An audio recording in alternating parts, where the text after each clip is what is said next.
آج ہم اللہ تعالیٰ کے فضل و کرم سے سورہ جاسیہ 45 نمبر سورت، اس کو آج ہم شروع کر رہے ہیں، الجاسیہ، اور آج پہلا اس کا رکوع نحمدہ و نصلی علی رسول الکریم۔ اعوذ باللہ من الشیطان الرجیم، بسم اللہ الرحمن الرحیم۔ آمین۔ تنزیل الکتاب من اللہ،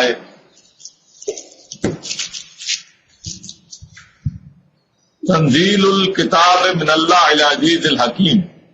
ان فی السماوات والارض لآیات للمؤمنین وفی خلقکم وما یبث من دابۃ آیات لقوم یوقنون باختلاف اللیل والنہار وما انزل اللہ من السماء من رزق فاحیا بہ الارض بعد موتها وتصریف الرياح آیات لقوم یعقلون۔ تلک آیات اللہ نتلوها علیک بالحق فبأی حدیث بعد اللہ وآیاتہ یؤمنون۔ ویل لکل افاک اثیم یسمع آیات اللہ تتلی علیہ ثم یصر مستکبرا کلم یسمعها فبشرہ بعذاب علیم۔ وَإِذَا عَلِمَ مِنْ آیاتنا شیئا اتخذ ہزوا اولئک لہم عذاب مہین من ورائہم جہنم ولا یغنی عنہم ما کسبوا شیئا ولا ما اتخذوا من دون اللہ اولیاء ولہم عذاب عظیم۔ ھذا ھدی والذین کفروا بآیات ربہم لہم عذاب من رجز علیم۔ صدق۔ جو آج رکوع ہم پڑھ رہے ہیں، سمجھ رہے ہیں، کوشش کر رہے ہیں سمجھنے کی، یہ قرآن کریم کی اہم ترین مقامات میں سے ایک یہ مقام ہے، اور خاص طور پہ جو آج کل یہ در حقیقت دین، جب بھی کوئی نبی آیا ہے، نبی تب آیا ہے جب دین میں بگاڑ پیدا ہو گیا۔ جب تک دین اپنی اصلی حالت میں رہا اس وقت اللہ پاک کو نبی بھیجنے کی ضرورت نہیں تھی، لیکن جیسے ہی اس میں ایسا بنیادی بگاڑ آ گیا تو اس وقت اللہ پاک نے دوبارہ اپنی کتاب بھیج کر اس کو ریوائیو کیا، اس کو جو اس کے اندر بگاڑ تھا اس کو درست کیا، اور اس کے بعد قرآن مجید کی شکل میں ایک ایسی کتاب دے دی قیامت تک کے لیے کہ کم از کم کتاب میں کبھی کوئی بگاڑ یا اس میں کوئی اختلاف یا اس میں کوئی رد و بدل کرنے کی کسی کو نہ جرت ہے، نہ ہمت ہے، نہ توفیق ہے۔ اللہ پاک نے اس کی حفاظت کا خود ذمہ لے لیا۔ اس وجہ یہ ہے کہ کتاب ہی بنیادی کردار ادا کرتی ہے ایک دین کو سیدھے راستے پہ رکھنے میں۔ یہ ڈائریکشن بک ہے جس کو آپ کیٹلاگ سمجھ لیں انسان کی، جس کو آپ انسان کے لیے ایک وہ ہدایت نامہ سمجھ لیں کہ انسان نے جس طریق پہ چلنا ہے اس کے لیے یہ رہنما ہے، اس سے اسے حاصل کرنا ہے۔ ہوتا کیا رہا ہے؟ ہمیشہ یہ ہوتا رہا ہے کہ ہر دور میں کتاب آئی، ہر نبی کے ساتھ کتاب آئی ہے۔ یہ بھی ایک غلط فہمی ہے لوگوں کو کہ کچھ نبیوں کو کتاب ملی اور کچھ کو نہیں ملی۔ اللہ پاک نے قرآن مجید میں بڑا واضح طور پہ بتایا ہے 2/213 میں تمام نبیوں کے حوالے سے کہا کہ وَأَنزَلْنَا مَعَهُمُ الْكِتَابَ، ہم نے نبی بھیجے اور پھر ان کے ساتھ کیا بھیجی؟ کتاب بھیجی۔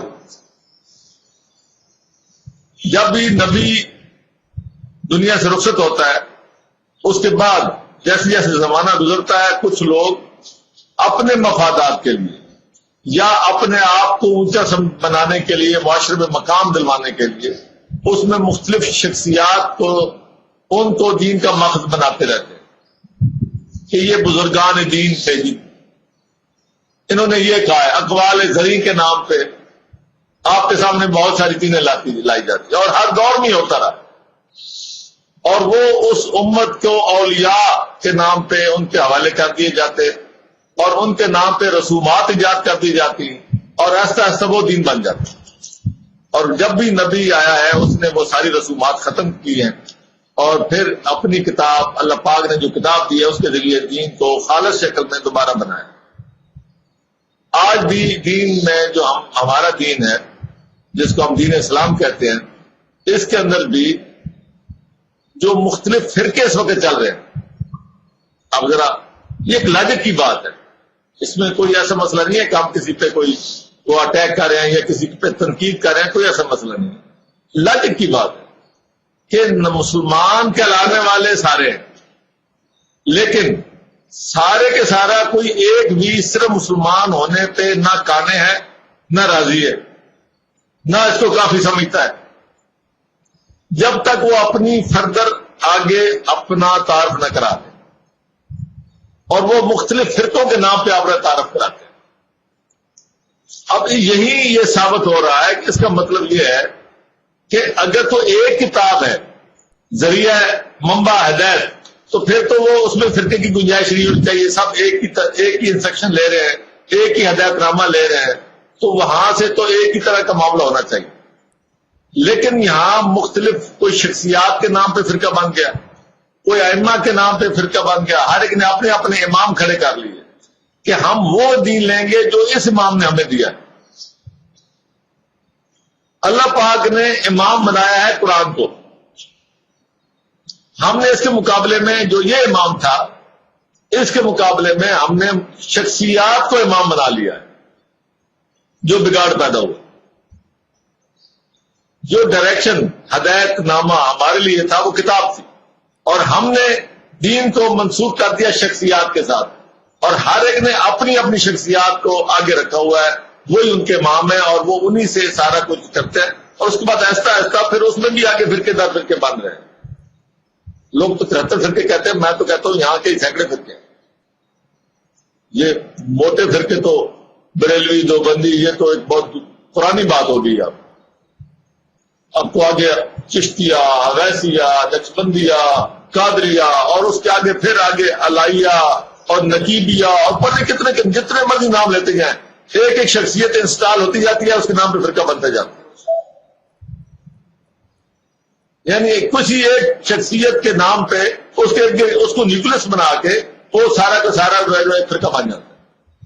جبکہ قرآن، اللہ پاک جو کتاب اللہ کو نیوکلس بناتے ہیں کہ اس کے ارد گرد تم نے رہنا۔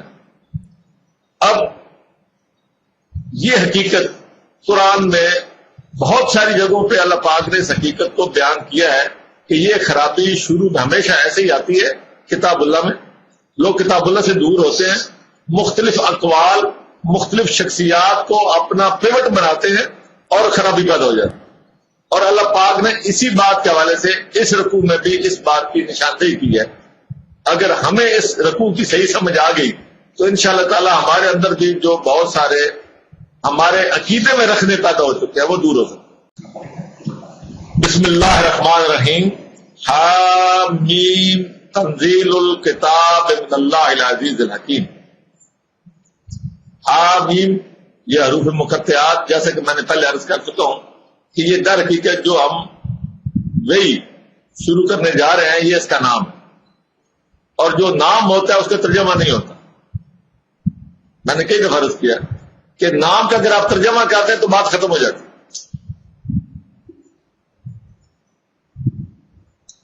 حامیم تنزیل الکتاب من اللہ العزیز الحکیم۔ تنزیل الکتاب، اس کتاب کا نازل کرنا، اس کتاب کا اتارا جانا، یہ کسی نے کوئی اخذ نہیں کی، یہ کسی انسان نے اس کو خود ایک اپنے تھاٹ سے اس کو نہیں پیدا کیا کہ یہ اس کی فکری سوچوں کا نتیجہ ہے کہ وہ کوئی مفکر تھا جس نے یہ سوچا اور سوچا کہ میں انسانیت کی فلاح کے لیے ایک لائے عمل بناؤں۔ تو یہ کوئی اس طرح کی چیز نہیں ہے،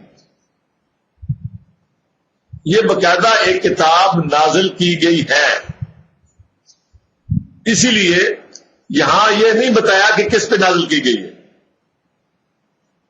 یہ جب کسی پہ نام لیے بغیر جب بات ہوتی ہے تو اس کی اہمیت بتانا ہوتی ہے کہ تم شخصیت پہ مت جاؤ، کتاب کو دیکھو.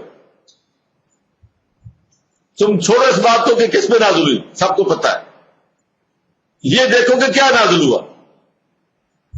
یہ ہے تنزیل الکتاب، الکتاب کا نازل کرنا، کیا جانا کس کی طرف سے ہے؟ من اللہ ہے. یہ اللہ کی طرف سے نازل کی گئی ہے. اہمیت اس بات کی ہے کہ یہ اللہ کی طرف سے ایک کتاب نازل کی گئی ہے، اور وہ اللہ کیا ہے؟ العزیز الحکیم. وہ اللہ غالب ہے اور حکمت والا ہے. حکیم، حکیم وہ ہوتا ہے جو تمام سیاق و سباق، حالات کا بھی، کتاب کے حوالے سے بھی، زمانے کے حوالے سے بھی، جس کے پوری نظر ہو، کوئی نقطہ، کوئی دنیا کا ایک معاملہ اس کی حکمت سے اجھلنا ہو. وہ حکیم ہم وقت، اس کو معلوم تھا کہ یہی وقت ہے کتاب کا نازل کرنا. اسی کا بھی یہ فیصلہ حکمت سے خالی نہیں ہے بلکہ حکمت سے پر ہے کہ یہ کس بندے پہ نازل کرنی ہے. اس نے جو سلیکٹ کیا ہے رسول حضور اکرم صلی اللہ علیہ وسلم کو، تو یہ بھی ایک حکمت ہے. اس کو معلوم ہے کہ یہ تمام انسانوں میں اس وقت سب سے بھرپور اور مکمل ترین شخصیت یہی ہے. تو یہ بھی حکمت ہے. کتاب کا وقت، کتاب کی نوعیت، کتاب کا متن، کتاب کے لیے جو منتخب شخصیت، اور پھر اس کتاب کی ویلڈٹی کہ یہ قیامت تک کے لیے اس کو جو رکھنا ہے، اور پھر یہ کہ اس کی قیامت تک کے لیے جو حفاظت کرنی ہے، یہ ساری باتوں کو اس میں حکمت کو سامنے رکھا گیا ہے. اور یہ جو حکیم ہے جس نے یہ سارے ہر چیز اپنے سامنے ذہن میں رکھی ہے، اپنے ارادے میں ہر چیز کو کہتے وہ کہتا ہے نا کہ تم نے اس کے تمام پہلو دیکھ لیے. تو اللہ پاک فرماتا ہے کہ حکیم ہوں میں نے ہما پہلو، تمام ہر طرح کے پہلو دیکھ کے ایک بار کتاب تو میں دی. پھر یہ ایسی کتاب پہ ہے، یہ تمام پہلو جو میں نے اور حکمت کو جو تمام مصلحتیں مد نظر رکھی ہیں، کسی انسان میں یا کسی اور طاقت میں یا کسی اور شخصیت میں یہ جرت نہیں ہے کہ وہ ان پہلوؤں کو بدل دے، یا جو ایک لائے عمل دیا ہے اس کتاب میں انسانیت کو، اس میں کبھی کوئی خلل آ جائے. کیوں؟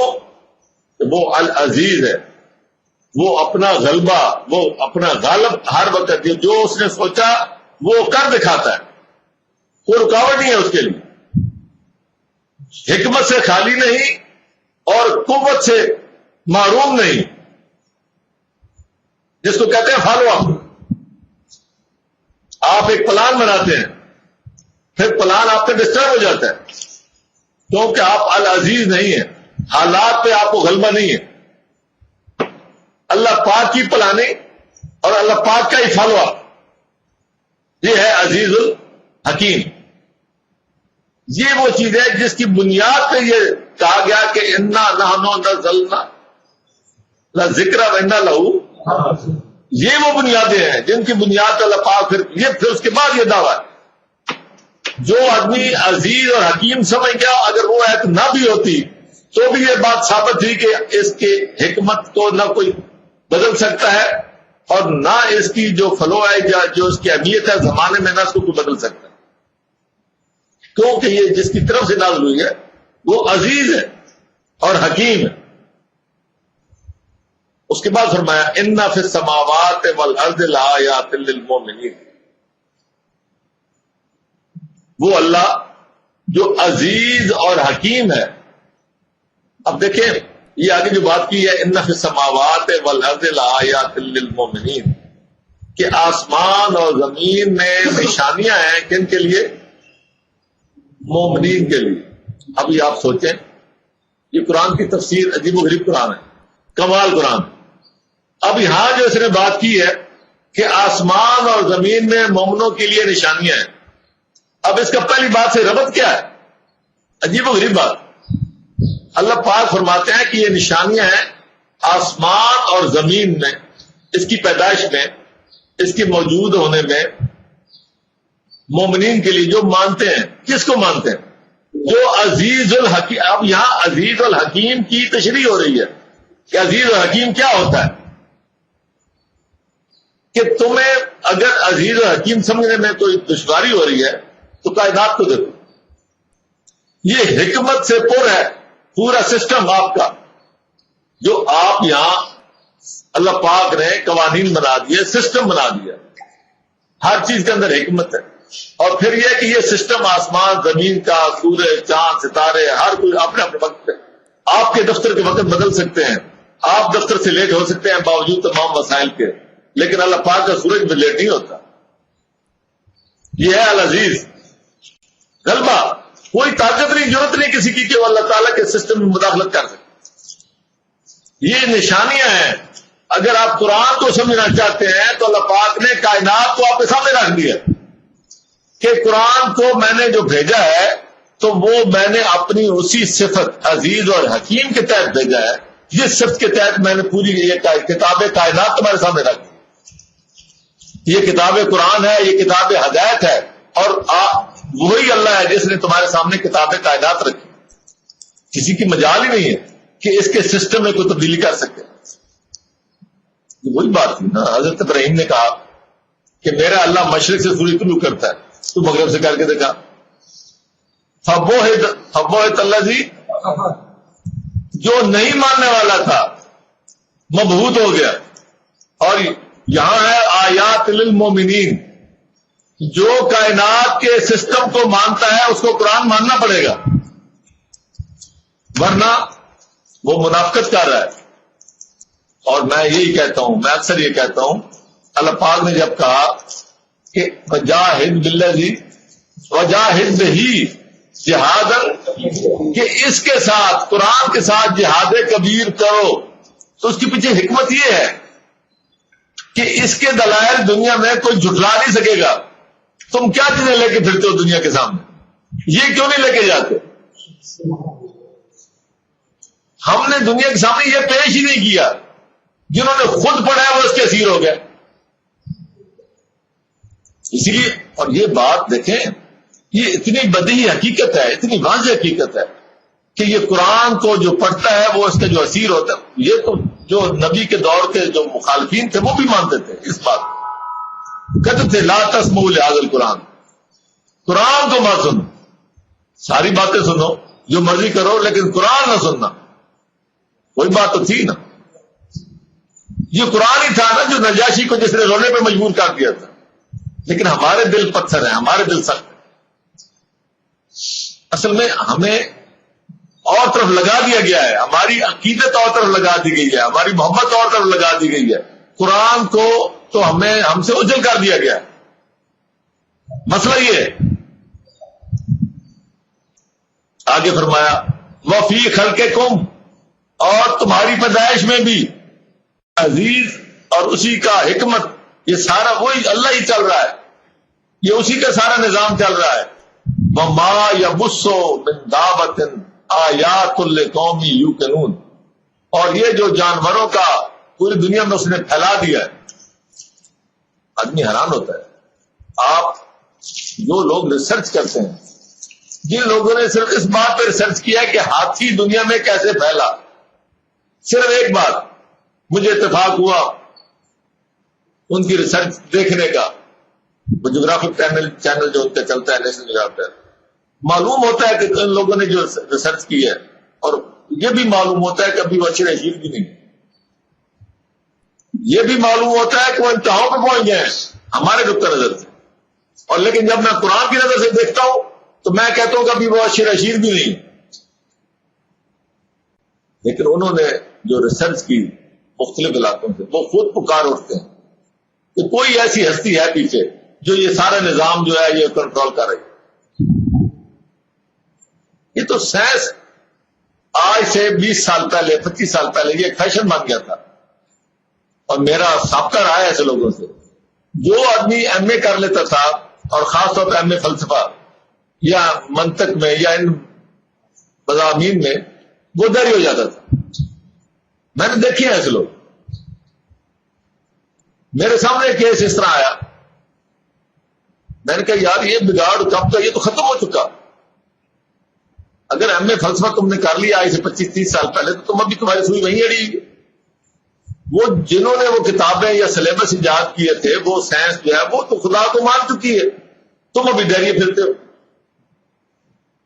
میں نے کہا بات یہ ہے، اس کا علاج ایک ہی ہے، تم قرآن صرف ترجمہ سے پڑھو، اس کے بعد بے شک خدا کو نہ ماننا یہ سارا گناہ میں لے لوں گا کہ تم سچے ہو، خدا نہیں۔ تم قرآن کو ایک دفعہ ترجمے سے پڑھو۔ اور آج وہ شخص سب سے زیادہ قرآن کے حق میں لکھنے والا بندہ ہے، جو کہ اپنے جس کے والدین پریشان تھے کہ اس کا کیا ہوگا۔ یہ قرآن ہے۔ میں اپنے دوستوں سے بھی یہی کہتا ہوں کہ آپ قرآن کو صرف ترجمے کے ساتھ پڑھیں۔ ترجمہ جو آپ کو پسند ہے، جو مولوی آپ کو پسند ہے، جو عالم آپ کو پسند ہے، جو شخصیت آپ کو پسند ہے، کسی کا ترجمہ پڑھ لیں۔ اور میں کئی دفعہ مثال دیتا ہوں کہ بالکل ٹھیک ہے، لوگوں نے اپنے اپنے فرقوں کو مد نظر رکھ کے ترجمے کیے ہیں، لیکن یہ بھی قرآن کا ایک اور معجزہ ہے کہ وہ انہی کی قلم سے، انہی کی زبان سے، انہی کی اپنے فرقے کے حق میں کی بات کی خود ہی تردید کروا دیتا ہے۔ یہ قرآن ہے۔ میں نے کئی دفعہ مثالیں یاد دی ہیں، میں ابھی زیادہ ٹائم نہیں ہے، انشاءاللہ میں اس پر، میری تو بڑی ریسرچ ہے اس بات میں کہ کس طرح لوگوں نے اپنے فرقے کو پروموٹ کرنے کے لیے قرآن کی ایک آیت کا ترجمہ غلط کیا یا اس کو تھوڑا سا اپنے حق میں موڑا، لیکن آگے جا کے خود ہی جو دوسرا ترجمہ کرنا پڑا تو ان کا اپنی تردید تھی۔ میں اس کی چلتے چلتے ایک مثال ایک دے دیتا ہوں۔ مولانا امر رضا خان صاحب نے ترجمہ یا ایھا النبی کا ہر جگہ پہ یہ کیا کہ اے غیب کی خبریں بتانے والے۔ یا ایھا النبی کا مطلب ترجمہ ہوتا ہے اے نبی۔ انہوں نے نبی کے حوالے سے آگے اپنا جو استنباط ہے وہ کیا اور نبی لکھنے کے بجائے یہ لکھا کہ اے غیب کی خبریں بتانے والے۔ نبی کریم صلی اللہ علیہ وسلم نے ہمیں غیب کی ہی خبریں بتائی ہیں، اس میں کوئی شک نہیں ہے۔ ترجمے کی حد تک ان کی بات بالکل ٹھیک ہے۔ نبی ہوتے ہی دیکھیں قرآن جو تھا، قرآن کیا تھا؟ قرآن آیا، صحابہ بیٹھے ہیں، جب تک رسول اکرم صلی اللہ علیہ وسلم نے بتا نہیں دیا کہ مجھے اوپر یہ آیت آئی ہے، یہ صورت آئی ہے، اس وقت تک ان کو پتہ نہیں تھا۔ رسول اکرم نے بتایا ہے، جب تک نہیں بتایا ان کے لیے غیب تھا، جب بتا دیا تو اب غیب نہیں رہا۔ لیکن اسے ایک نئے اور عقیدے نکلے، بہرحال وہ الگ مسائل ہے۔ لیکن انہوں نے ہی آگے جا کے جب قرآن نے کہا کہ کل لا اعلم غیب السماوات والارض، تم کہو کہ میں غیب نہیں جانتا، خود لکھنا پڑا۔ ایک طرف لکھ رہے ہیں غیب کی خبریں بتانے والے، اور آگے جا کے لکھا کہ تم کہو کہ میں غیب نہیں جانتا۔ یہ قرآن کا ہی کام ہے، یہ کوئی دوسرا کام نہیں کروا سکتا۔ اسی طرح کے اور بہت سارے مسائل، اور یہ آگے فرمایا واختلاف اللیل والنہار، اور یہ تمہارے سامنے یہ اختلاف، یہ رات اور دن کا آنا جانا، یہ پورا سسٹم، واختلاف اللیل والنہار، زمین پر رات اور دن کا یہ سسٹم جو ہے یہ پورا، اس کو غور کرو۔ اور اس میں تمہارا یہ جو وہ ہلال کمیٹی بنتی ہے نا، اس کا بھی وہ غور نہیں کرتے نا، لوگ 2 سال پہلے بتا دیتے ہیں۔ دیکھیں سسٹم، حکمت، بتا دیتے ہیں کہ چاند فلاں تاریخ کو فلاں اتنے بجے اتنے طلوع ہوتا ہے۔ اب کسی بات کے اندر کوئی نظم ہو، کوئی کنٹرول ہو، تو تب یہ پیشن گوئی ہو سکتی ہے۔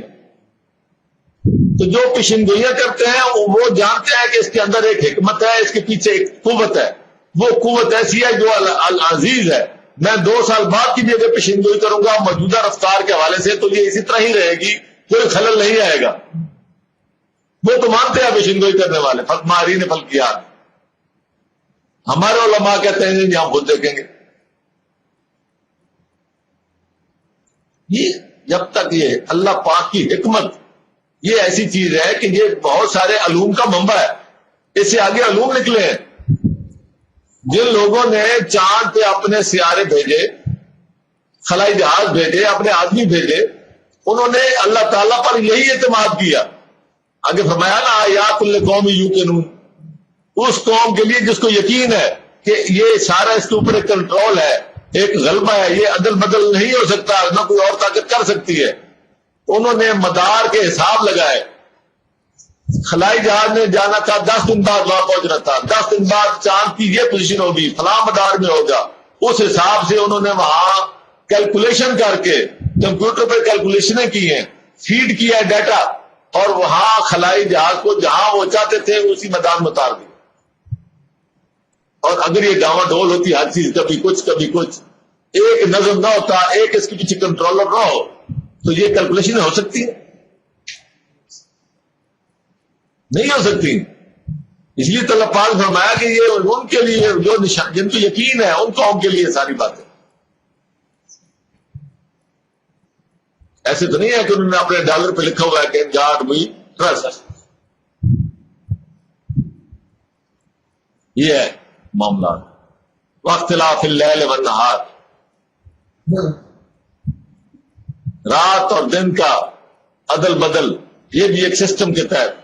وما انزل اللہ من السماء من رزق، اور جو اللہ پاک آسمانوں سے تمہارا رزق اتارتا ہے.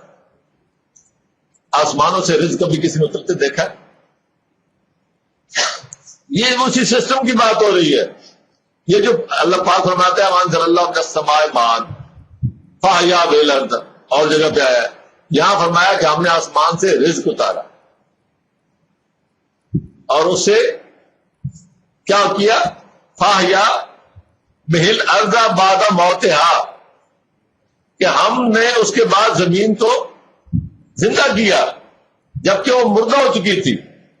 پانی ایک ایسی چیز ہے پوری دنیا میں کہ جس کے بغیر زندگی کا تصور ہی نہیں ہے، اور جس کے بغیر آپ کا رزق وہ آپ سوچ بھی نہیں سکتے. تو پانی در حقیقت بنیاد ہے رزق کی. دنیا کے جتنے وسائل ہیں وہ سارے کے سارے زمین سے پیدا ہوتے ہیں، اور زمین کے وسائل جو ہیں اس کی بنیاد کیا ہے؟ پانی. فرمایا بھی ہے کہ ہم نے دنیا کی ہر زندہ چیز جو ہے وہ کس سے پیدا کیا؟ پانی سے. اور دنیا میں جتنی آبادیاں ہیں وہ ساری کی ساری دریاؤں کے کنارے یا پانی کے منبع کے اوپر آباد ہوتی تھی. اور دنیا میں جتنے پرانے کھنڈرات ہیں، جتنے، میرے ایک دوست سے گفتگو ہو رہی تھی موہنجو داڑو کے بارے میں، کہ یہ ابھی خیر نہیں ہو سکتا پتا کہ یہ برباد کیسے ہوا موہنجو داڑو شہر، زلزلہ آیا، کیا ہوا، اس پہ ہم کر رہے ہیں سر. میں نے کہا کہ سرچ اور بھی ڈال لو کہ کہیں ایسا نہ ہو کہ ان کے پانی کے چشمے ہی سوکھ گئے ہو. ابھی بھی میں نے خود اپنی آنکھوں سے جب ہم کہیں پہاڑی علاقوں میں جاتے ہیں، ہم نے قصبے کے قصبے دیکھے ہیں جہاں یہی تھا کہ جو چشمے کی بنیاد پہ صدیوں سے چل رہے تھے، چشمہ سوکھ گیا اور وہاں سے آبادی شفٹ ہو گئی. ابھی بھی کھنڈرات موجود. تو پانی ایک ایسی چیز ہے جو آپ کے رزق کا سرچشمہ ہے. اور یہ بات بھی، یہ شرف بھی انہی کو حاصل ہوا جنہوں نے ریسرچ کی کہ جو پانی ہے یہ زندگی کا کیا ہے، باعث منبع ہے. جب پانی نہ ہو تو پھر اس کے بعد زندگی بیکار ہے. تو اللہ پاک اپنا جو عزیز اور حکیم جو اس کی صفات ہیں اس کی بنیاد پہ یہ ساری آج اس کی تشریح بیان کر رہے ہیں کہ اللہ پاک کا غلبہ اور اللہ پاک کی حکمت بغیر غلبے کے بیکار ہے. اگر میں ایک حکمت کا کام کروں اور اس کے پیچھے میرا کنٹرول نہ ہو، میں صحیح طرح فالو اپ نہ کر سکوں، میرا اس کے اوپر سب پر دسترس نہ ہو، صحیح لفظ آپ نے دیا، دسترس صحیح پوری نہ ہو، تو وہ حکمت جو ہے وہ کب تک چل سکتی؟ واختلاف اللیل والنہار وما انزل اللہ من السماء من رزق فاحیا بالارض بعد موتہا. زمین جب بنجر ہو جاتی ہے تو مردہ. بنجر زمینوں کو پتہ بھی نہیں چلتا کہ اس کا مالک کون ہے. بتصریف الریاح آیات لقوم یعقلون، اور ہواؤں کا چلنا یہ نشانیاں ہیں اس قوم کے لیے جو عقل سے کام لیتی ہے. لآیات لقوم یعقلون، جو عقل سے کام لیتے ہیں. اب میں یہاں سے اس پہ تھوڑی سی تشریح کر کے واپس جاؤں گا. یہ اللہ پاک نے اب جو باتیں آئی ہیں کہاں سے بات شروع کی؟ آیات للمؤمنین، آیات لقوم یوقنون، آیات لقوم یعقلون. یہ ایسی نہیں باتیں کرتے، یہ تین مختلف باتیں بتائی ہیں. اب اس کی بھی پیچھے وجہ ہے تو ہم اس پہ تھوڑا تھوڑا بعد میں بات کرتے ہیں. تو تصریف الرياح، ہواؤں کا پھرنا چلنا، رخ بدلنا، اور یہ نشانیاں ان کے لیے جو قوم عقل سے کام لیتی. ہمارے ہاں جو دین ہے ہمارا اور جو ہمارے دینی رہنما ہے وہ ہمیں یہ کہتے ہیں کہ دین میں عقل کا کوئی کام نہیں. اور قرآن کہتا ہے کہ یہ سارے میں نے جو کائنات ساری بنا دی ہے اس میں سوچ اور بچار عقل سے کام لینے والوں کے لیے جگہ ہے، باقی کے لیے جگہ ہی نہیں. اب کس کی مان کہاں جائے؟ قرآن تو کہتا ہے کہ عقل سے کام لو، افلا تعقلون، تم عقل سے کام کیوں نہیں لیتے؟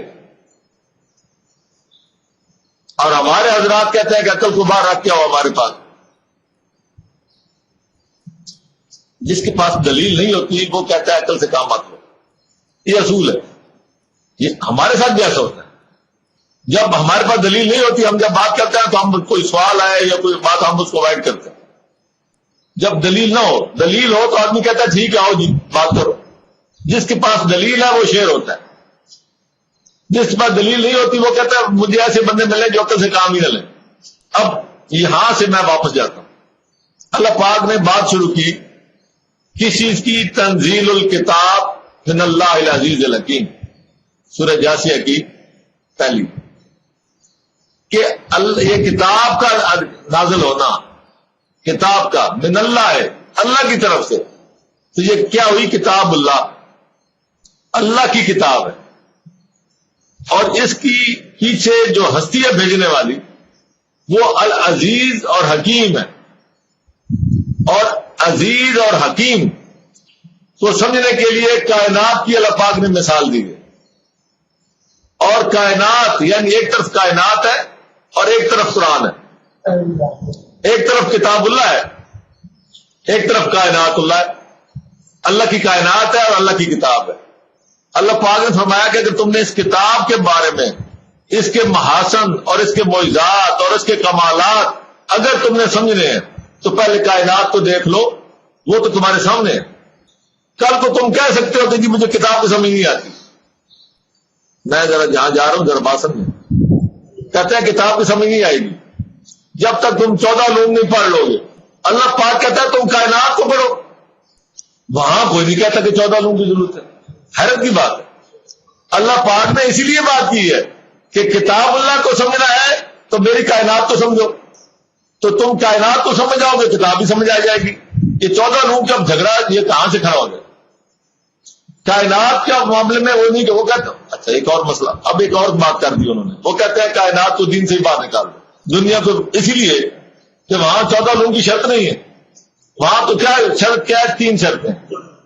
وہی 3 شرطیں ہیں کہ اس کتاب کے لیے. پہلی شرط اس بات پہ ایمان ہونا چاہیے کہ یہ اللہ کی طرف سے آئی ہے. لقومی پہلا ایمان ہونا چاہیے. اور اگر آپ کا ایمان نہیں ہے تو اس کی دلیل لو، دلیل لو، دلیل دو، بحث کرو. اللہ پاک سے پتہ چل جائے گا. اللہ پاک نے قرآن میں کہا ہے کہ فَإِن كُنتُمْ فِي رَيْبٍ مِّمَّا نَزَّلْنَا عَلَىٰ عَبْدِنَا، اگر تمہیں کوئی شک و شبہ ہے کہ یہ ہم نے نازل نہیں کی اپنے بندے پہ، فَاتُوا بِسُورَةٍ مِّن مِّثْلِهِ، لے آؤ جیسی پہ. سیدھی بات. اس میں کوئی اللہ پاک طرف سے کوئی وہ ایسا نہیں ہے کہ بھائی ٹھیک ہے جو اس کو ڈنڈے مارو، جو میری کتاب نہیں مانتا اس کو مارو جی وہ مرتد ہو گیا جی اس کو قتل. بھائی دلیل سے بات کرو. اللہ پاک نے اپنی کتاب منوانے کے لیے دلیل سے بات کی. تو دنیا میں بات ساری دلیل کی ہے. ہمارے یہاں کہتے ہیں جی کہ وہ چونکہ اب اس کو نہیں مانتا وہ مرتد ہو گیا اس کو قتل کر دو. قتل تو وہ کرتے ہیں جن کے پاس دلیل نہیں ہوتی. تو پہلی بات یہ ہے کہ ایمان ہونا چاہیے. پہلی بحث قرآن کے حوالے سے ایمان کی ہے کہ یہ اللہ کی طرف سے ہے یہ نہیں ہے.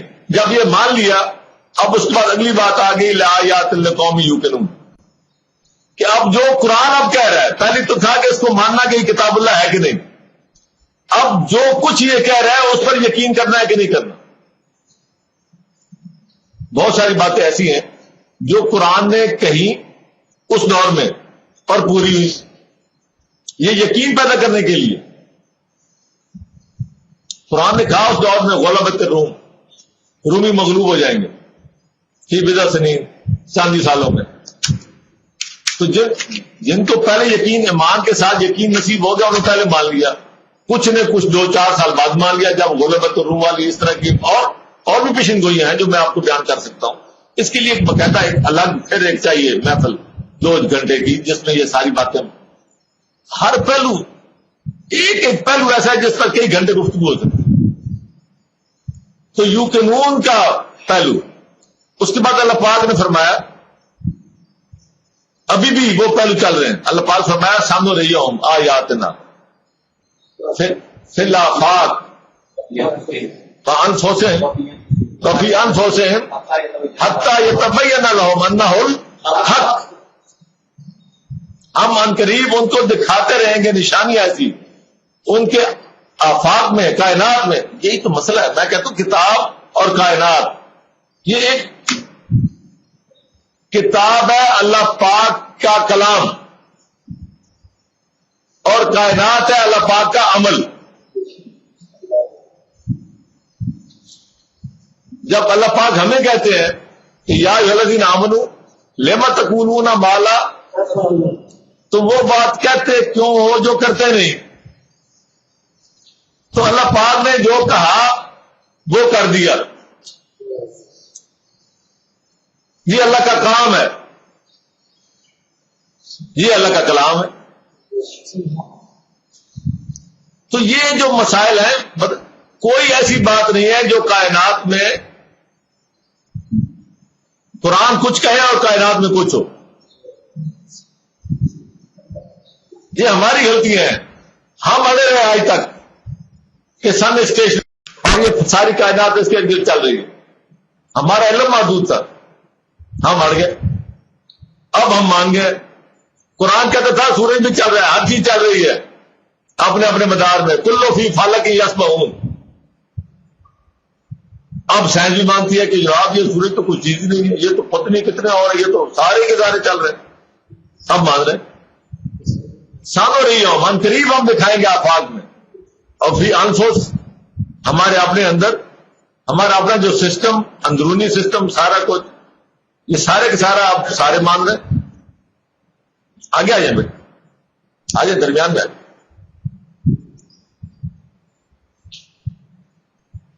آگے تیسری بات، جب آپ کا یقین آ گیا، جب آپ کا پہلے ایمان آ گیا پھر یقین آ گیا، اب عقل، کہ کوئی آپ کو اور طرف بہلائے، کوئی آپ کو پھسلائے، کوئی آپ کو اور غیروں کے راستے دکھائے، کوئی کسی غیر کی کتاب اللہ دکھائے، کوئی اقوال زری پہ آپ کو لے جائے، تو عقل سے کام لینا. پھر پھسلنا نہیں ہے. عقل جو ہے وہ ثبات دیتی ہے، پھسلنے نہیں دیتی. آپ کا ایمان اور یقین، اس سے آدمی ہٹتا آتا ہے جب آدمی عقل سے دور ہو جاتا ہے، دلیل سے فارغ ہو جاتا ہے. جس پر دلیل نہیں ہوتی اس کو ہر کوئی اپنے اپنے لگائے رکھتا ہے. میری بات متاثر کر گئی تو میری طرف ہو گیا، 2 منٹ بعد اس کی بات متاثر کر گئی تو اس طرف ہو گیا. تو وہ دل میں یقین ہو جاتا ہے. لیکن جو آدمی عقل سے کام لیتا ہے، لیکن عقل کس کے تحت ہو؟ ایمان اور یقین کے تحت. ہم اس لیے کہتے ہیں کہ عقل استعمال کرو کس کے تحت؟ قرآن کے تحت. یہ ہے وہ بات. یہ 3 چیزیں جو اللہ پاک نے بتائی ہیں. یقین آتا ہے ایمان کے تحت، اور عقل آتا ہے قرآن کے تحت. اور ایمان کس میں ہونا چاہیے؟ قرآن پہ. تو یہ معاملات ہیں. اس حوالے سے اللہ پاک نے تمہید باندھی ہے. یہ ابھی تمہید چل رہی تھی، اگلی بات اصل اب آ رہی ہے.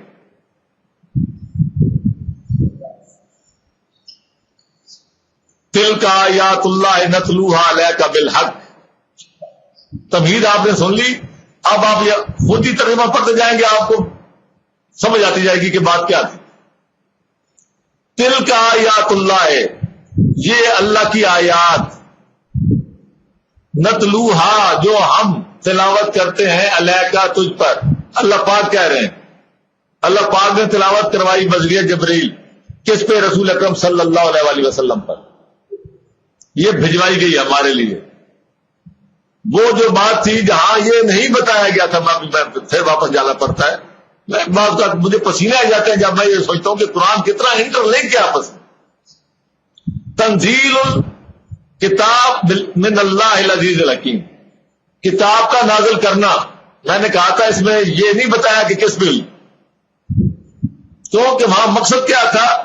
اہمیت بتانا کتاب کا، اور اس حقیقت کو واضح کرنا کہ یہ ہماری طرف سے ہے۔ اب یہاں وہ غلط فہمی بھی دور کر دی کہ کوئی یہ نہ کہے کہ کس میں نازل ہوئی،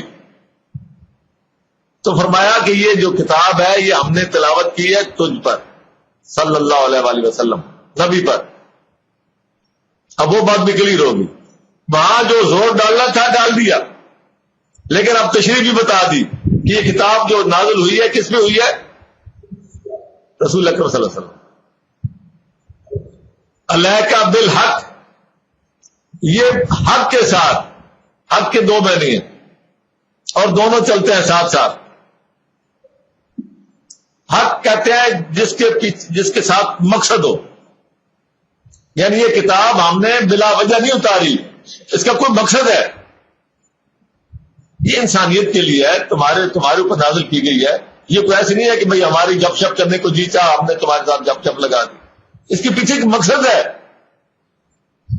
با مقصد بات یہ کام ہوا ہے، یہ باقاعدہ ارادے سے ایک سکیم کے تحت، وہی عزیز الحکیم، وہ عزیز الحکیم کے ہی تحت حق آتا ہے، اس کا ایک مقصد ہے۔ اور اس کے بعد ایک دوسرا معنی کہ اصل حقائق یہی ہے، حقائق اور حق یہ ایک ہی مادہ ہے۔ تو جو اصل حقیقت ہے، جو انسان جس کا متلاشی ہے، یہ انسانی فطرت میں ہے کہ وہ ہر چیز کی تہہ تک جانے کی کوشش کرتا ہے، یہ انسانی فطرت ہے۔ اس کو تو کوئی آدمی باہر سے دے جائے نا مٹھائی کوئی، تو گھر والے پوچھتے ہیں کون دے گیا، یہ فطرت ہے۔ یہ جانوروں میں بات نہیں ہے، جانور کو آپ نے وہ چارہ ڈال دیا وہ شروع ہو جائے تو اس کو غرض نہیں ہے کس نے ڈالا کہاں سے آیا، تو مسئلہ ہی نہیں ہے اس کا۔ لیکن انسانی فطرت ہے، بچہ بھی ہوگا وہ پوچھے گا کہاں سے آئی، اچھا فلاں سے آئی، کیوں آئی؟ ان کی کوئی شادی تھی یا بیٹا تھا، ابھی بیٹے کی بھی آئے گی، تو مطلب ہے کہ یہ تو انسان جاتا ہے پیچھے اس کے مقصد۔ تو ایک ہوتا ہے مقصد اور دوسرا ہوتا ہے حق، حقیقت۔ یہ دونوں چیزیں جب ملتی ہیں تو کیا بنتا ہے؟ حق۔ تو یہ ہم نے تمہارے اوپر با مقصد اور حقائق سے پر کتاب ہم نے تمہارے اوپر نازل کی ہے۔ اب ایسی بات اگر تمہیں مل جائے جو اصل حقیقت بھی ہو اور جس کا ایک مقصد بھی ہو تمہارے لیے، اب اس کے بعد حق بنتا ہے نا اللہ پاک کا، تو وہ آپ سے پوچھے فَبِأَيِّ حَدِيثٍ بَعْدَ اللَّهِ وَآيَاتِهِ يُؤْمِنُونَ۔ اب جب ہم نے یہ تمہیں دے دی ہے، اب اس کے بعد اب تم کس حدیث کے پیچھے بھاگتے ہو بھائی؟ فَبِأَيِّ حَدِيثٍ، اب اور کون سی بات چاہیے تمہیں اور کیا چاہیے تمہیں؟ بعد اللہ ہے، اللہ کے بعد، یعنی شخصیت اللہ دینے والا اور آیات اس کی جو مقصد حق سچ۔ اب اس کے بعد اتنی حقیقت تمہارے سامنے آ گئی کھل کے، اب تمہیں اور کیا چاہیے؟ اب یہ کیا چاہیے اب تمہیں؟ اب ہم دین کہاں سے لیں؟ مجھے حیرت ہے لوگوں پہ جو دین کو کہتے ہیں جی دین قرآن میں سارا نہیں ہے۔ ہمارے علماء کئی دفعہ کھل کے کہہ دیتے ہیں، لیکن جب ہم ان سے بات کرتے ہیں چونکہ وہ عوام الناس سے عادی ہوتے ہیں اور ان لوگوں سے جن کو پہلے شرط رکھتے ہیں کہ عقل کو باہر رکھ کے آؤ، تو جب عقل سے ہم ان کی بات کرتے ہیں تو وہ پھر آئیں بائیں شائیں ہو جاتے ہیں۔ قرآن کہتا ہے بھائی یہ ساری بات دیکھیں، تمہید باندھی گئی ہے کتنی لمبی چوڑی، قرآن نے باندھی ہے، میں نے نہیں باندھی۔ اور فَبِأَيِّ حَدِيثٍ، اب کیا چاہیے تمہیں؟ بعد اللہ ہے، اللہ کے بعد، یعنی تم لوگوں کا اقوال زری لیے پھرتے ہو، اور اللہ کی کلام جو ہے اللہ کے بعد، وآیات ہی،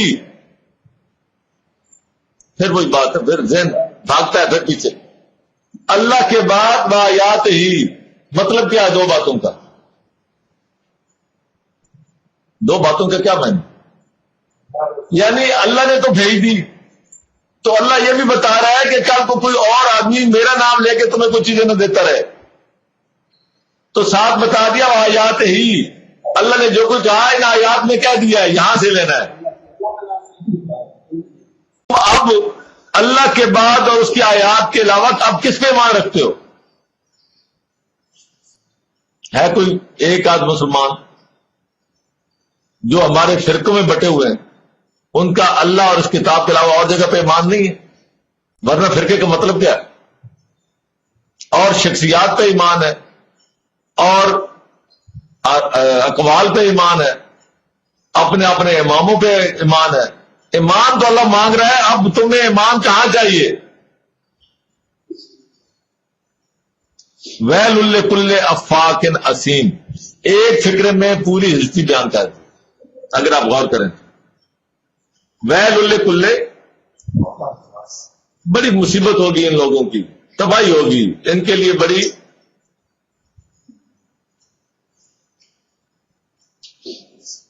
ویل، یہ تباہی ہے کن کے لیے؟ کل افاق اسیم، افاق، افاق کس کو کہتے ہیں؟ جی یہاں سے آواز آئی ہے، گھڑنا، افک، ہاذا افک مبین، یہ تو گھڑی بات، جھوٹ۔ اب افاق وہ جو گھڑتا ہے، جس نے گھڑی، افاق۔ اب میں گرامر والوں کی طرف آتا ہوں، شد آ گئی، افاق، جو اسی کام پہ لگا رہتا ہے، مدام ہے اس میں، کیوں جی طور صاحب، جو گھڑتے رہتے ہیں، اسی کام پہ لگے رہتے ہیں۔ کتنی گھڑی جی؟ 6 لاکھ۔ امام بخاری رحمۃ اللہ فرماتے ہیں 6 لاکھ میں سے میں نے چھانٹی کی ہے، 2700 نکالی ہیں۔ 6 لاکھ افاق یہ لوگ ہیں گھڑنے والے، اور یہ ہر دور میں رہے ہیں، ہر نبی کے بعد یہ کام ہوا ہے، ان کے نام پہ منسوب بہت ساری روایات گھڑ لی گئی جاتی ہیں۔ اب پہلا مصیبت یہ ہوتی تھی، آج بھی بائبل جو ہے آپ اگر آپ دیکھیں تو آج بھی معلوم ہوتا ہے کہ اس کے اندر اللہ کا کلام بھی موجود ہے اور لوگوں کے کلام بھی موجود ہے گڑے ہوئے، لیکن سارے کے سارا کیا ہے؟ کلام مقدس، سارے اور مانتے بھی ہیں، وہ مانتے بھی ہیں کہ اس میں باقی باتیں آ گئی ہیں۔ میں نے پوچھا ان سے، میں نے کہا تورات تو نازل ہوئی بقول آپ کے حضرت موسیٰ پہ؟ کہتے ہیں ہاں جی۔ تو میں کہ اس میں یہ پھر جو لکھا ہوا ہے کہ حضرت موسیٰ فوت ہو گئے اور پھر فلاں پہاڑی پہ ان کو دفن کیا گیا جو پتہ نہیں ہے کہاں ہے، تو یہ پھر آیتیں کس پہ نازل ہوتی رہی ہیں؟ وہ تو مر گئے، جب حضرت موسیٰ فوت ہو گیا تو پھر اس کے بعد یہ کہاں سے نازل ہوگی؟ یہ تورات کیسے بن گئی؟ کہتے ہیں یہ بات والوں نے لکھ دی۔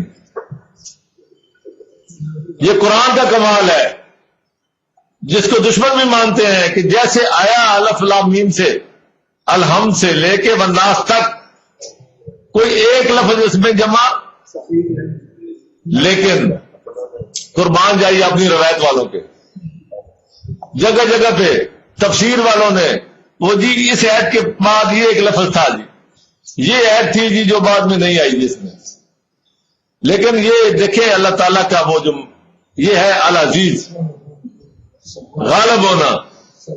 روایتوں میں لکھتے ہیں کہ یہ عید تھی قرآن کی، ضرورت نہیں پڑی کہ وہ اس میں ڈال سکیں۔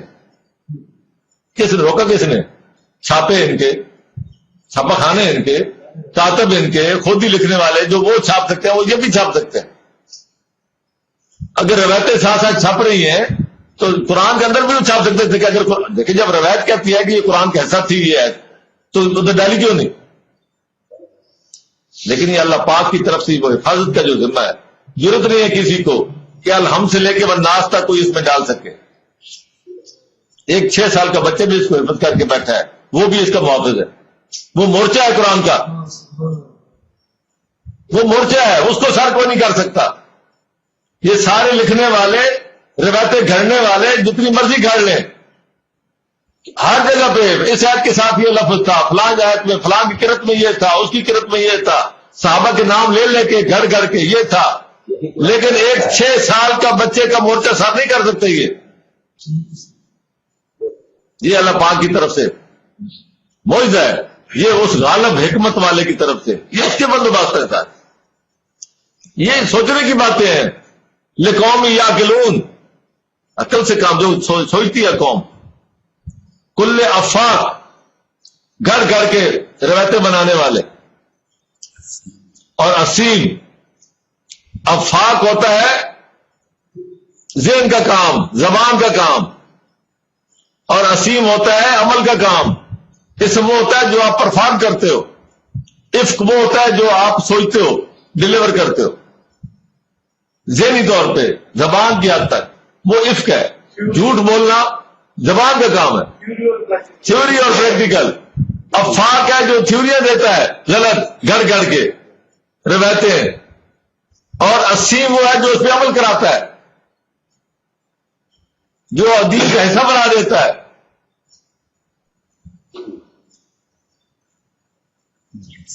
پھر جب ان کو روکا جاتا ہے, دیکھیں نا, پھر روکتے بھی ہیں, بھائی یہ کیا کر, دین کا ماخذ کتاب اللہ ہے, روایات تو نہیں ہے.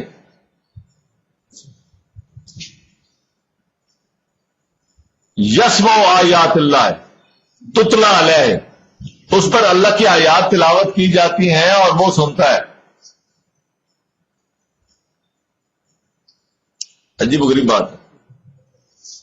اللہ کی آیات تلاوت بھی ہوتی ہیں, وہ خود بھی کرتا ہے, اس پہ ہوتی بھی ہیں, اور وہ سنتا بھی ہے. اور اس کے بعد سما یسرو,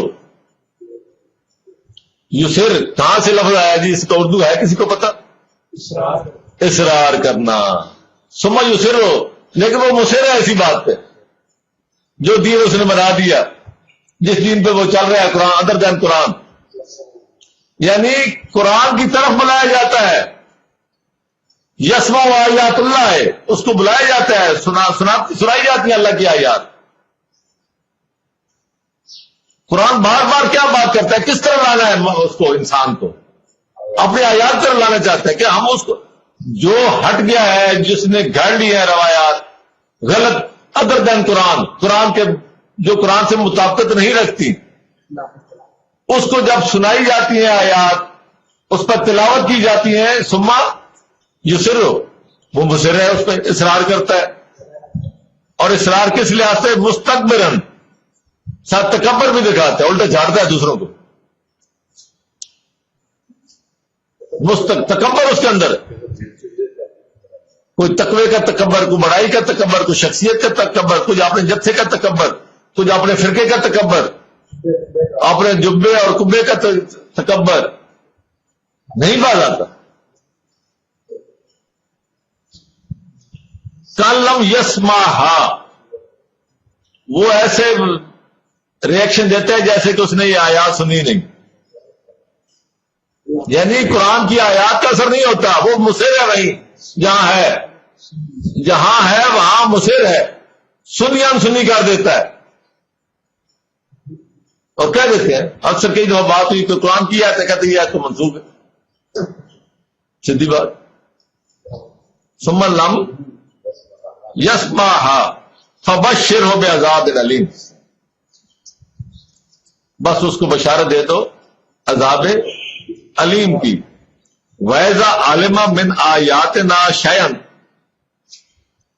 اور جب خود کبھی وہ غور و فکر کر کے عالمہ, جب وہ اس نتیجے پہ پہنچتا ہے, ہماری آیات سے کوئی چیز, جب اس کو علم دیا جاتا ہے, کوئی معاملہ اس کے سامنے آتا ہے, شیئن, اب شیئن بھی بڑی عجیب چیز ہے, اتخذھا ھزوا, جب اس کو بیضا عالمہ, جب اس کو علم دیا جاتا ہے, اس کو معلوم پڑتا ہے یعنی عالم لفظ ایسا استعمال کیا ہے کہ وہ خود پڑھ کے بھی اس طرف آ جائے، کوئی اور بھی سمجھائے. جب وہ اس طرف سمجھ آتی ہے، اس کو معلوم ہوتا ہے جب اس کو کہ میری یہ بات غلط ہے، تو وہ کیا کرتا ہے؟ اس کو لائٹ لیتا ہے، ہنسی میں اڑا دیتا ہے، وہ اس کو ہنسی میں اڑا دیتا ہے.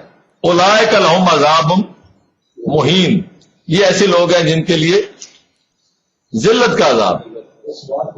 اس کی وجہ ہے کہ وہ لوگوں کو اس طرف لگایا ہوا ہے اس نے، غلط طرف.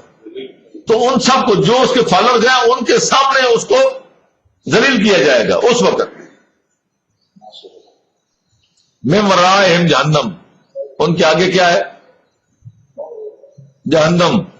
ولا یغنی عنہم ما کسبوا شیئا، جو انہوں نے یہاں جو کچھ کمایا ہے، نام کمایا ہے، کام کمایا ہے، پیسہ کمایا ہے، جتھا کمایا ہے، جو کچھ بھی کمایا ہے، پراپرٹی کمائی ہے، جو کچھ بھی اس کام میں اس نے کمایا ہے وہ اس کے کسی کام، وہ یہیں کا یہی رہ جائے گا. وَلَا مَتَّخَذُوا مِن دُونِ اللَّهِ أَوْلِيَاءَ، اور نہ اللہ کے علاوہ جو انہوں نے اپنے دوست بنا رکھے ہیں، جتھا، دوست، جو بھی اس کے مددگار ہیں، وہ اس کے کام نہیں آئیں گے. وَلَهُمْ عَذَابٌ عظیم، اور انہیں بہت بڑا عذاب ملے گا. اب یہ بات ساری کرتے کرتے چونکہ آج ٹائم ہم نے ذرا تھوڑا لگانا تھا،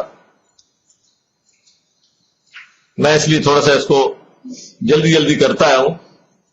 یہ ساری باتیں سمجھا دی، تمہید آپ نے سن لی، جو اس کے خلاف چلتا ہے اس کی بات کر دی. اب اگلی بات فرمایا ذالک ھذا ھدی، یہ ہے ہدایت. ھذا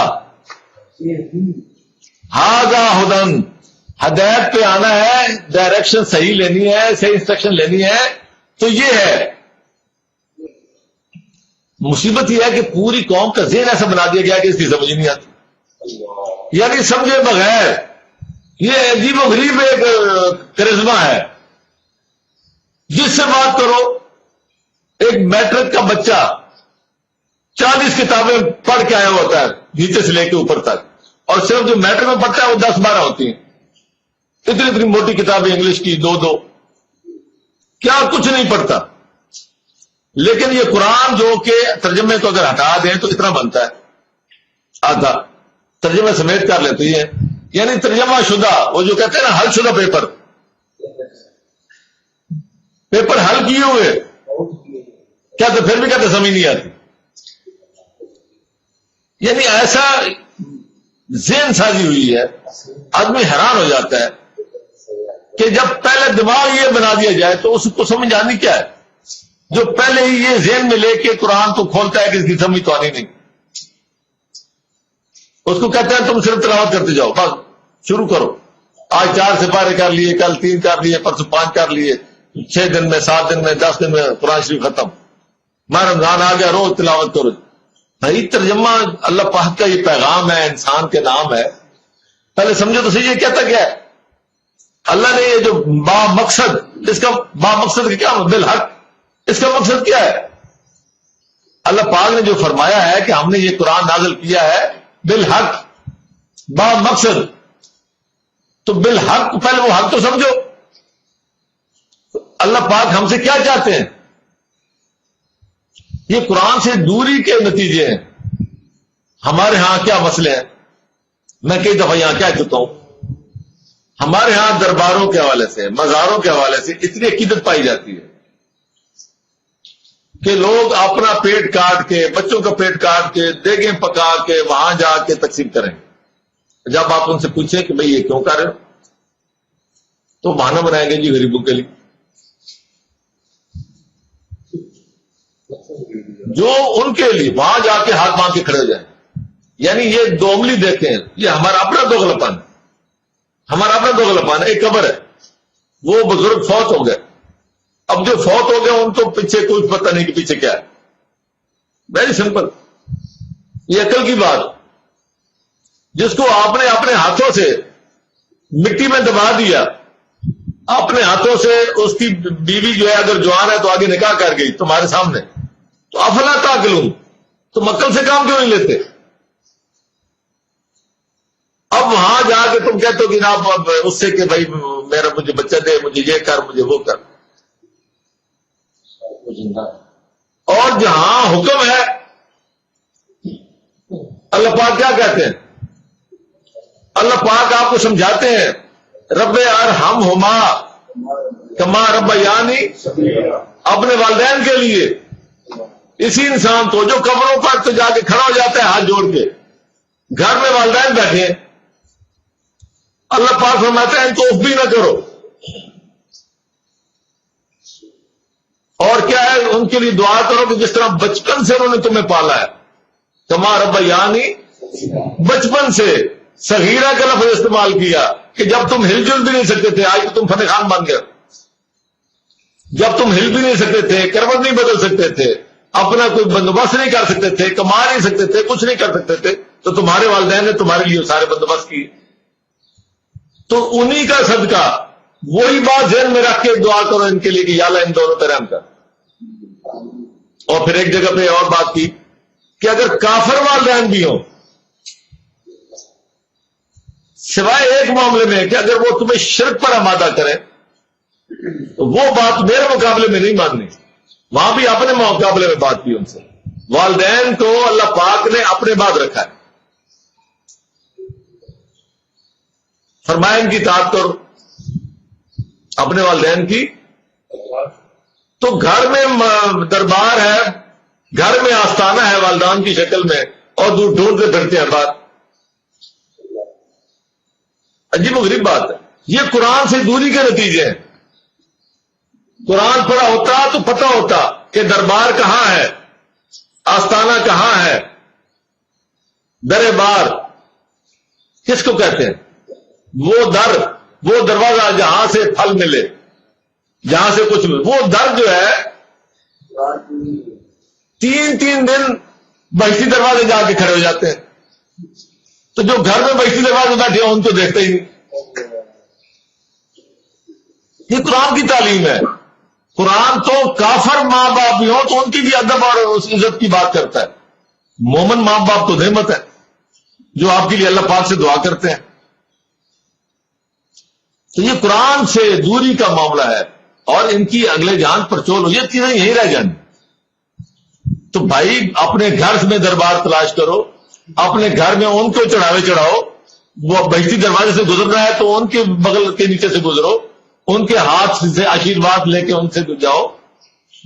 یہ کام ہے کرنے کے. اگر آپ نے گھر اور